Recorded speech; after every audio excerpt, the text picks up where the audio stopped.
Alors sois humble.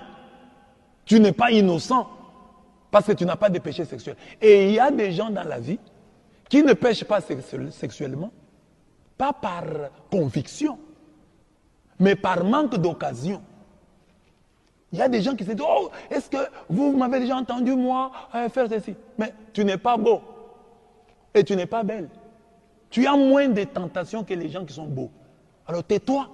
Quand tu ne commets pas de fautes contre les sexes, ce n'est pas parce que tu es saint, c'est parce que tu es laid. Ou parce que tu es laide. Tu as moins de tentations. Alors, quand tu vois une fille belle là, hein, oh, elle tombe. Bon, je ne dis pas qu'il faut justifier ça, mais je dis il faut être compréhensif envers elle, parce qu'elle, elle a plus de tentations que toi. La même chose, quand tu vois quelqu'un qui a beaucoup d'argent, qui a beaucoup de succès, donc lui, les femmes les suivent. C'est pas comme toi, un pauvre de rien du tout. Quelle femme te suivrait, toi? Même si tu en as un petit nombre, et celles qui vont te suivent avec des problèmes.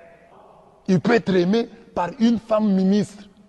C'est une grande tentation. Plutôt que toi qui es aimé par les filles de ton quartier là, dans la banlieue sud de ta ville là, dans la banlieue, là, dans le fin fond là. Une telle fille, quand il t'aime, va te faire beaucoup de dépenses. Mais le musicien chrétien ici, qui est célèbre, qui est connu, peut être aimé, tenté par la fille d'un ministre. Tu vois que la tentation est grande. Alors il ne faut pas trop condamner les autres. Ah moi, non! Soyons donc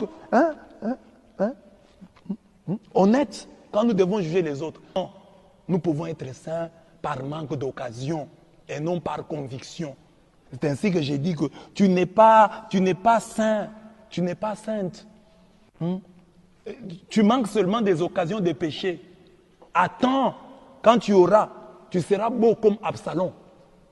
Alors tu pourras dire oui, j'ai des tentations et je tiens.